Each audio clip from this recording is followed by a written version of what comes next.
오늘 이 새벽에 하나님께서 우리에게 주신 말씀은 사사기 17장, 18장 말씀 가운데 사사기 18장 30절부터 31절까지의 말씀입니다. 구약성경 394쪽 사사기 18장 30절부터 31절 두 절의 말씀입니다. 구약성경 394쪽입니다.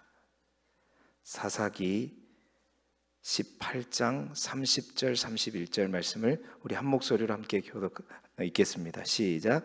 단 자손이 자기들을 위하여 그 새긴 신상을 세웠고 모세의 손자요 게르솜의 아들인 요나단과 그의 자손은 단 지파의 제사장이 되어 그 땅 백성이 사로잡히는 날까지 이르렀더라.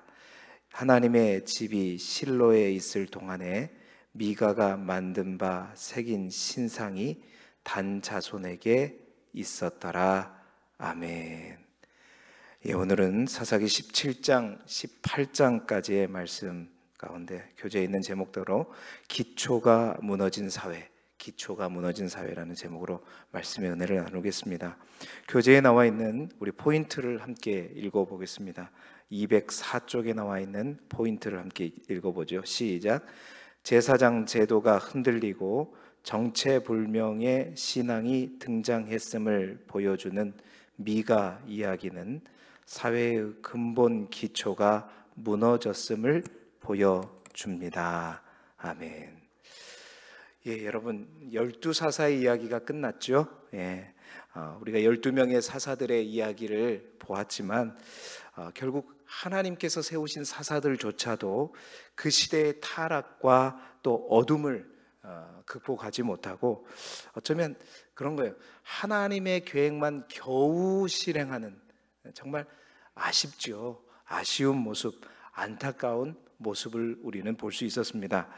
자, 큰 아쉬움을 주는 사사들의 이야기가 4사 16해서 16장까지 되고 제가 말씀드렸죠.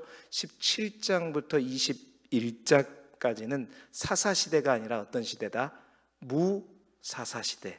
그러니까 사사가 없었을 때의 두 가지 사건을 중심으로 이야기를 써낸 것이 17장부터 21장까지의 내용이었다라고 말씀을 드렸습니다. 그 중에서 오늘 우리가 읽은 17장, 18장의 이야기는 한 이야기가 연속해서 이제 이어지는 이야기인데 오늘 무사사 시대 오늘 17장, 18장의 이야기는요 한 가정과 지파 속에서 타락이 영적인 타락이 얼마나 심했는가라는 것을 그대로 보여주고 있는 것이죠. 오늘 미가의 가정 이야기가 나옵니다. 그리고 그 가정과 관련된 단 지파의 이야기가 나오는데요. 오늘 이 두 이야기를 통해서 사사 시대가 어떻게 그렇게 빨리 영적으로 타락하게 되었는가, 하나님과 멀어지게 되었는가, 근본적인 이유를 알고요. 오늘 우리가 읽었던 이 교재에 있는 제목대로 기초가 영적인 기초가 완전히 무너져 버린 그 사사 시대의 현장, 그 현주소를 함께 살펴보기를 원합니다. 그것을 통해서 우리의 신앙 또 우리는 어떠한 모습으로 지금 이 시대를 살아가고 있는지를 다시 한번 점검해 보는 것이죠. 첫 번째로 그 시대 가정이 어떻게 병들었는가, 가정이 영적으로 병든 시대가 바로 사사시대, 바로 이 사사가 있던 이 사사기의 시대를 얘기하고 있습니다. 여러분 17장에 소개되는 미가의 가정 이야기는 그 당시 이스라엘 가정들의 타락상을 정말 심각하게 보여주는 하나의 일화라고 볼 수 있죠. 에브람 산지에 미가라고 하는 사람이 있었다고 성경은 이야기하면서 시작하죠. 그는 어머니의 돈 은 1100세겔을 엄마 돈을 훔친 거예요. 근데 여러분 은 1100세겔을 지금 돈으로 환산하면요 한 10억이 아니라 10억은 다른 거였죠. 일반 노동자들이 10년 동안 쓰지 않고 모아야 한 큰 돈입니다. 그 돈을 이제 훔쳐버린 거예요. 어머니 돈을. 그러니까 미가의 어머니가 돈을 훔쳐간 사람을 막 저주를 퍼붓자 이 아들은 그 저주가 두려운 나머지 어떻게 해요? 어머니에게 이실직고를 하게 됐죠. 그래서 어머니에게 돈을 돌려줍니다. 그런데 어머니는 그의 아들의 죄를 책망한다 안 한다? 책망하지 않고 뭐라 그래요? 여호와께 복받기를 원하노라. 여러분 정말 복 주시는 분은 생각도 안 하고 그렇죠? 복 주시는 분은 생각도 안 하고 자기 마음대로 여호와께서 복 주시기를 원한다. 참 이게 말도 안 되는 거죠. 그래서 게다가 그 돈의 일부를 가지고 어떻게 해요? 그 아들에게 생길 화를 면하려는, 그러니까 미신적인 마음이죠. 그런 마음으로 아들을 위해서 뭘 만드는 거예요? 신상을 만들고 우상을 만드는 거예요. 뿐만 아니죠. 그 우상을 중심으로 그 아들 중에 있는 또 한 아들을 뭘로 삼냐면 제사장으로 삼아요. 도대체 이 법은 어디에 있는 법인지, 이 제사장을 이렇게 어느 나라에 있는 제사장법인지는 모르겠지만 그냥 자기 마음대로 세우는 거예요. 예. 정말 죄에 대한 어떤 회개의 눈물도 없고 참된 징계의 채찍도 없고 그저 뭐예요? 복. 그러니까 이제 저주받기는 싫은 거고 복받고 싶은 거고, 여호와께서 내게 복을 주기를 원하노라 이 말 속에는 복은 받고 싶은 거예요, 어떻게든. 그래서 복받고 싶어하는 인간이 가지고 있는 종교성만 남아버린 그러한 어떤 영적인 상태 보시죠. 뿐만 아니라 유다 베들레헴으로부터 한 청년 레인이 오게 돼요. 자기가 거주할 것을 찾아서 오게 되는데 그 청년을 맞아가지고 돈을 주고 어떻게 해요? 자기 집안의 집안 제사장으로. 여러분 집안의 제사장으로 삼았다. 이것도 있을 법한 일이 아니죠. 그러니까 근데 또 재밌는 것은 그 제사장이 청년이라고 성경은 얘기해요. 여러분 청년이라고 하는 나르라고 하는 것은 제가 옛날에 다니엘을 설교할 때도 얘기했지만요, 10살에서 20살의 젊은 청년을 의미하거든요. 여러분 우리가 아시듯이 레위인들은 30살부터 그 일들을 감당할 수 있었단 말이에요. 자격도 되지 않는 레위인 청년들을 자기 집에 돈을 주고 사서 어떻게 해요? 자기 집의 제사장으로 삼는 거예요. 하나님에 대한 지식도 없고 율법도 무시하고 그저 뭐만 있으면, 돈만 있으면 하나님도 만들 수 있고 신상도 만들 수 있고 제사장도 살 수 있고 우리 집 가정의 전용 제사장도 부릴 수 있는, 거기에다가 종교성은 있는데 신앙은 없고 막 이것저것 섞이는 황금 만능주의에, 요즘으로 말하면 종교 혼합주의에, 이 미가의 가정만 보아도 그냥 사사시대에 있는 그 시대의 가정들이 얼마나 영적으로 타락되어 있는가. 그래서 사사기 17장 6절은 그 얘기를 하고 있는 거예요. 이스라엘의 왕이 없으므로 자기의 소견대로, 이 말이 그 말이에요. 진짜 자기의 소견대로 옳은 대로 하는 거예요. 그냥 자기 생각대로 마음대로. 하나님도 하나님의 법도 없고 종교심만 남아버린, 이게 바알을 숭상하는 그 풍요의 신을 쫓는 바알 신을 쫓는 그 가나안 족속들과 다를 게 뭐가 있냔 말이에요. 자기 마음대로 행하는 가정이 이렇게 영적으로 망가져가고 있습니다. 이렇게 가정이 영적으로 망가져가고 있는데 그 다음 세대가 있겠어요? 다음 세대가 있겠냔 말이에요. 다른 세대밖에 있을 수가 없는 것이죠. 뿐만 아니라 지파 또한 영적으로 타락합니다. 18장의 내용을 보게 되면요, 영적으로 심각하게 병들어가는 이스라엘 타락성은 가정에서 멈추지 않습니다. 그 가정의 타락이 곧바로 한 지파와 연결되어서 더 큰 타락의 모습으로 확대되어 가는 것을 볼 수 있지요. 여러분 가나안 정착 초기에 어제도 말씀드렸지만, 여러분 그 사사기 1장 34절 35절에 보게 되면 정복 실패에 대한 이야기를 나오면서 제일 마지막에 어떤 지파 얘기가 나오냐면 단 지파 얘기가 나와요.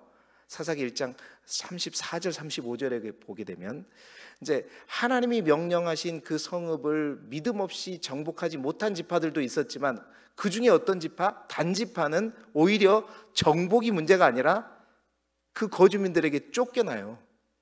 그러니까 하나님께서 기업으로 주신 그 땅을 밟아보지도 못하고 다스려 보지도 못하고 오히려 쫓겨나는 지파가 있었니, 그 지파가 뭐냐면 바로 아모리 족속에서 쫓겨난 단 지파였습니다. 그 단지파 얘기거든요. 그 단지파가 그 정착지에서 쫓겨나가지고 소라와 에스다올 사이에 정착을 했는데 블레셋과 가까운 지역이거든요. 블레셋의 압제가 심해지자 결국 어떻게 그 땅마저도 잊지 못하고 저 북쪽 땅, 이스라엘 지파들에게 분배되지 않는 저 땅 제일 위에 있는 땅, 거기가 이제 라이스라고 하는 곳인데요. 거기까지 쫓겨나가게 되는 그 얘기예요. 그래서 그 땅을 어디로 가야 될까 알아보기 위해서 저 북쪽으로 가다가 정탐꾼 5명이 어디에 마침 머물게 되냐면 미가의 집에 들어가서 이제 유숙을 하게 되는 것입니다. 그곳에 레인 청년이 있거든요. 제사장이 있거든요. 단지파 사람들도 보니까 이게 황당한 거예요. 너는 어쩌다가 여기 왔냐? 물어보게 되는 거죠. 아, 이러이러해서 먹고 살기 힘들어서 여기까지 와가지고 이런 돈을 받고 지금 이렇게 여기서 제사장을 하고 있습니다. 그러냐? 그건 잘 됐다. 우리가 지금 이러이러한 일로 우리의 땅을, 우리가 거주할 땅을 보고 가는데 우리가 가는 길이 어떻겠냐? 그러니까 뭐예요? 평안할 겁니다. 좋을 겁니다. 참 하나님의 제사장이 영적인 분별력도 하나도 없고 하나님이 원하는 답을 줘야 되잖아요. 누가 듣고 싶은 답을 줘요? 그 지파들이 듣고 싶은 답을 주죠. 평안할 것입니다. 샬롬입니다. 그 샬롬이란 말을 듣고 어떻게 해요? 올라가는 거예요. 올라갔다가 그 단지파 사람들이 어떻게 해요? 저 라기스 땅에 가보니까 너무 평온해 보이고 사람들도 힘없어 보이고 평온해 보이거든요. 아, 하나님의 뜻이 여기 있는가 보다. 이게 하나님의 뜻인가 보다. 결국 어떻게 해요? 그 땅을 점령해 버리죠. 뭘로? 힘으로, 능력으로. 여러분, 하나님의 주신 기업을 믿음으로 정복하지 못한 것도 불신앙이고 불순종이었습니다. 사실은 아모리 족속에게 쫓긴다는 것 자체가 수치죠. 그렇잖아요.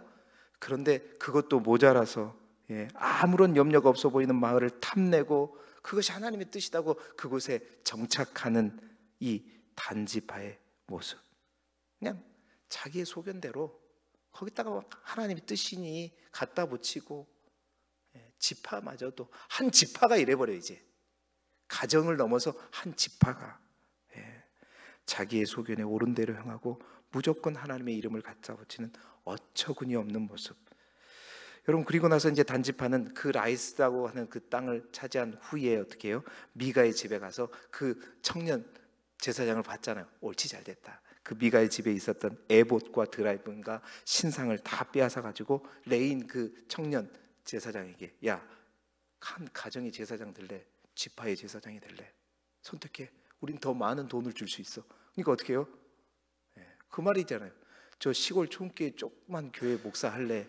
대형 교회 목사 할래? 그거 어떻게 해요? 당연히 가지고. 그래서 홀딱 가버리는.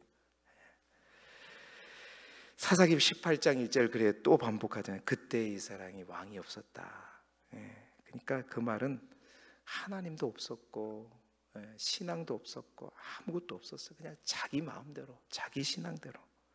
18장은 겉으로는 하나님을 섬기는 듯 종교적인 형식을 보이지만 그런 모습을 갖추려고 하지만 실상은 자기 좋을 대로 살아가는 이스라엘 한 지파의 급격한 타락의 모습을 보여주고 있는 겁니다. 여러분, 하나님이 우리에게 원하시는 것은 종교가 아니죠. 여러분, 하나님과 전혀가 교제가 없는 신앙생활이 마치 뭐와 같다? 이런 종교생활과 같은 거예요. 똑같습니다. 우리가 교회를 다녀도 신앙생활을 해도 어떤 예배를 참석하고 드려도 전혀 하나님과의 교제가 없다? 영적인 하나님 교제가 없다? 그것은요 똑같아요. 종교생활이죠. 그거는 그 신앙은 미신과도 같은 거예요.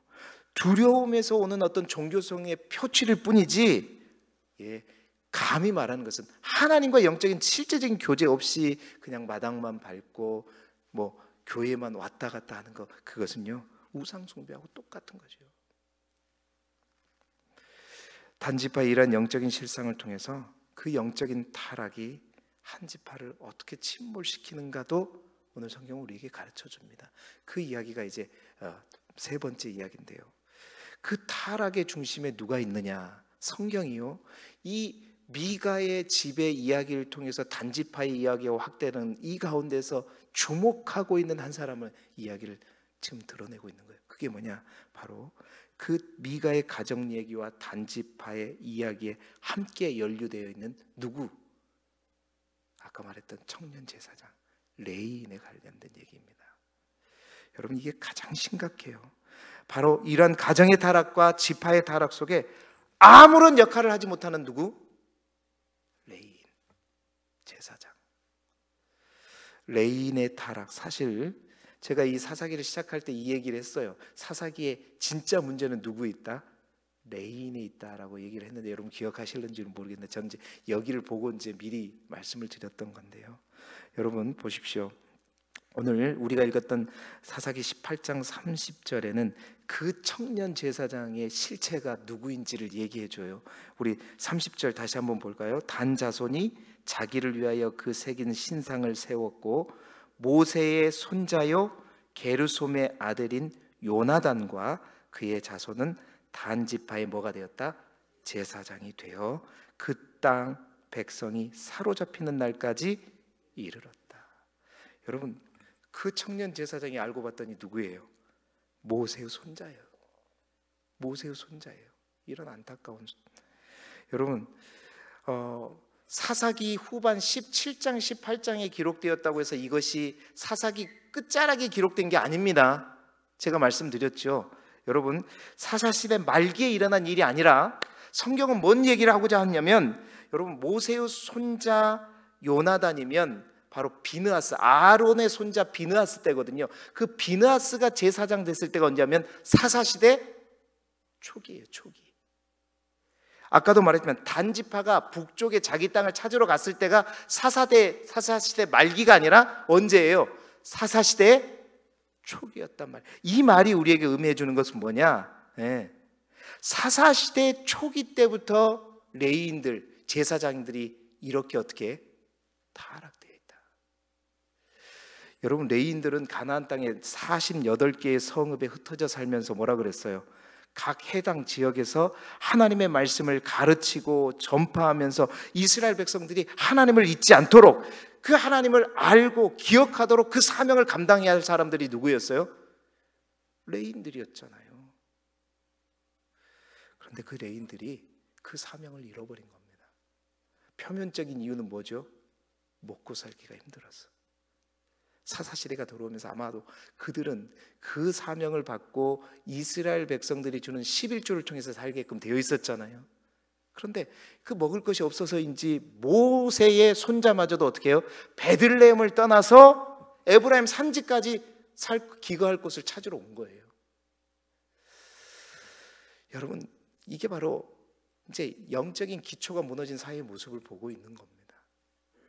그러하더라도 하나님께서 세우신 레인이라면 기다려야지요. 굶고서라도 하나님께서 맡겨주신 그 성읍에서 하나님의 때를 기다리면서 묵묵히 최선을 다해서 감당해야 했던 그가, 어쩌면 죽으면 죽으리라 하는 마음으로, 그렇죠? 그 정도의 신앙은 있어야 되는데 레인들이 그냥 자기 먹고 살려고 자기가 있어야 될 그 사역지를 떠나버리고 우상을 숭배하는 집에서 제사장 해달라고 하니까, 돈 준다고 하니까 어떻게 해요? 낼름 가서 그 가정의 목사로 있는 거예요. 뿐만 아니라 한 지파의 제사장으로 세워준다고 하니까 자신의 미래가 보장되니까 또 거기로 가는 거예요. 원래 있어야 할 곳은 어디예요? 베들레헴이었단 말이에요. 이 제사장이 있어야 될 곳은. 그러면서도 미가 가정에 그 우상을 숭배하는 그 죄조차도 영적으로 분별하지 못하고, 단 지파의 하나님 앞에 불순종한 불신앙의 죄 또한 분별하지도 못하고 그저 삶의 돈의 현실에 이끌려가는 레위인들의 모습, 제사장의 모습. 여러분, 더 중요한 것은 여러분 30절에 그 땅의 백성이 사로잡히는 날까지 이르렀다. 이 말이 무슨 말이 되죠? 이 단지파가 우상을 섬기면서 그러니까 하나님의 그 당시에 실로에는 하나님의 성소가 있었는데, 저 단지파가 있는 라이스에만 별도로 우상이 있어가지고 제사장이 있었는데, 그게 언제까지 그렇게 됐다? 네. 그 땅의 백성이 사로잡히는 날까지, 이게 바벨론 포로가. 그래서 제가 아까 말씀드렸죠. 지난번에 이 사사기 얘기할 때 그 신명기 역사서가 지어진 때가 언제라고 얘기했어요. 바벨론 포로로 갔을 때. 이게 그런 근거예요. 예.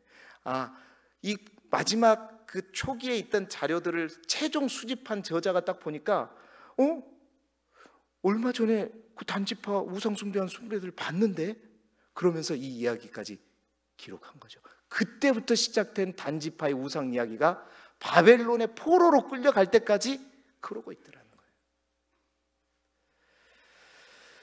여러분, 그렇습니다. 결국 사사기의 저자가 16장까지 그토록 암담한 사사시대의 상황을 12사사의 치적을 통해서 얘기해주고, 그러한 시대가 온 가장 큰 이유가 뭐냐? 바로 여기에 주목하는 거예요. 제사장과 레인 때문이었다. 결국 시대를 깨워야 할 제사장들이, 정말로 영적으로 많은 이들이 정말 깨어 있을 수 있도록 가르치고 또 그들을 돌봐야 할 레인들이, 목회자들이 온전히 깨어 있지 못하고 그의 역할들을 제대로 감당할 수 없는 상황이 되어지고, 그 상황 속에서 그들은 그렇게 살아버리고, 여러분, 그래서 이스라엘 시대에 그 초기부터 이런 상황들이 되니 뭐가 될 거예요? 사사시대 초기부터 영적으로 깨어야 할 제사장들이 사역 자체를 하지 못해버리고 이렇게 타락해버린 이 상황 속에서 사사시대가 도래하게 된 것입니다. 여러분, 우리는 사사기를 보면서 정말 하나님의 말씀이 잊혀지고 하나님의 말씀이 그 가정과 나라를 세워가지 못할 때 보게 되는 거예요. 아무리 그가 유명한 모세의 손자라도, 또 하나님께서 택하신 거룩한 백성일지라도, 아니 그 백성 중에서 그가 레인이고 제사장일지라도 결국 어떻게 된다? 왕이 없이 자기의 소견에 옳은 대로 해버리는 거예요. 이게 바로 사사시대예요. 정말 영적인 분별이 필요하고, 정말로요, 말씀을 잃어버리게 되면 목사도 말씀을 잃어버리게 되고 하나님의 영에 충만히 거하지 않게 되면요, 목사조차도 똑같은 거예요. 정말 말씀을 쭉 준비하면서요, 정말 이 시대에 하나님의 말씀을 맡은 자로서 무거운 책임의식을 제 스스로가 느낍니다. 여러분, 정말 여러분보다 제가 먼저 말씀의 토도에 온전히 서서 정말 하나님의 말씀을 최선을 다해서 전해야 되겠다. 정말 그래야 되겠다. 듣든지 아니 듣든지, 여러분이 그냥 안 듣고 다 졸든지 어떤지 간에 정말 말씀과 씨름해서 하나님이 정말 원하시는 말씀 메시지를 반드시 사람 보지 않고 환경 보지 않고 물질 보지 않고 정말 단대히 전해야 되겠다, 이런 마음이 들어요. 제 마음으로 그런 마음. 만약에 그 미가의 가정에 깨어있는 한 레인 청년이 갔었다면 어떻게 됐을까? 미가가 우상을 만들지 않게끔 했겠죠. 뿐만 아니라 저 단지파가 성령이 충만해서 주의 말씀을 붙들고 있는 참된 제사장 한 사람을 만났다면 저 지파가 바벨론 포로로 갈 때까지 하나님의 실로가 있는, 하나님의 성소가 있는 그 실로를 저버리고 자기 나름대로 우상 숭배하면서 그렇게 흘러갔겠냐면, 여러분, 이 단지파가요, 역대기에 또 족보에 되면 이스라엘 12지파에도 오르지 못합니다. 뿐만 아니라 여러분, 계시록에 보면 인마진자 14만 4천에 보면 그 12지파 가운데 단지파가 없어요. 지워져 버립니다. 정말 깨어있는 한 목회자를 만났다면, 하나님을 붙들고 씨름하면서 정말 이 시대를 깨우기 위한 한 목회자를 만났다면 그 마음인 거예요. 여러분, 그러한 목회자가 제가 될 수 있도록 여러분 기도해 주시길 바랍니다. 정말 기도해 주시길 바라요. 뿐만 아니라 우리 또한 영적인 제사장으로, 우리 또한 레인으로 하나님 앞에 부르심을 받았잖아요. 여러분 한 사람이 믿지 않는 어떤 영혼 한 가정을 만날 때마다 소홀히 여기지 마시고 내가 그 한 사람에 대해서 한 가정의 타락을 막고 한 가정의 무너짐을 막을 수 있는 존재가 되어줘야죠. 호세아 4장 6절에 내 백성이 지식이 없으므로 망하는도다. 너희가 지식을 버렸으니 나도 너희를 버려 내 제사장이 되지 못하게 할 것이요 내가 내 하나님의 율법을 잊었으니 나도 내 자녀들을 어떻게 하리라? 잊어버리겠다. 이 호세아의 선지자의 외침처럼 정말 우리가요 더욱더 알되 여호와를 알되 힘써 여호와를 아는 저와 여러분이 되기를 축원합니다. 여러분, 하나님이 우리에게 원하시는 것은 형식적인 제사, 이름뿐인 제사, 번제가 아니라 하나님은 인애를 원하고 하나님을 사랑하는 그 사랑의 마음을 원하고 하나님을 아는 것, 여호와를 아는 것을 원하십니다. 오늘도 특별히 정말 우리의 삶이 하나님을 더욱더 깊이 알아가는 삶이 되기를 소망합니다. 그래서 우리의 사명의 그 언덕에서 사명을 무시해버리고 환경에 타협하는 우리의 신앙이 아니라 정말로 하나님께서 우리에게 붙여주신 그 영혼들을 향해 레인으로서 이 시대의 말씀을 맡은 자로서 그 사명들을 온전히 감당해 감으로써 여러분의 가정과 우리 교회와 이 지역과 나라와 민족과 세계와 열방을 살려가는 주의 거룩한 백성들이 될 수 있기를 그리스도 예수 이름으로 축복합니다. 기도드리겠습니다. 하나님,